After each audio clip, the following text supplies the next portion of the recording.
GoPro is set to cut 15% of its workforce, impacting around 139 positions. This move is part of a major restructuring effort aimed at reducing operating costs. The layoffs will begin in the third quarter and conclude by year-end. The restructuring will cost GoPro between $5 million and $7 million. Cash expenses of $1 million will be recorded in the third quarter, with an additional $4 million to $6 million in the fourth quarter of 2024.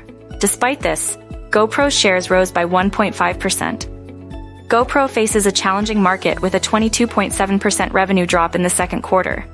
Despite selling 3 million cameras and gaining 2.5 million subscribers, it contends with competitors like DJI and Insta360, whose products rival or surpass GoPro's offerings.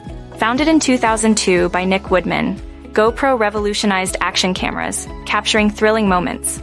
However, recent challenges have prompted efforts to refocus and regain market position. An investigation into patent infringement by Arashi Vision adds to its hurdles. GoPro's layoffs reflect a broader trend in the tech industry, with over 132,000 jobs cut in 2024. Companies like General Motors, Cisco, and Intel are also reducing workforces amid economic uncertainties, including recession fears and inflation.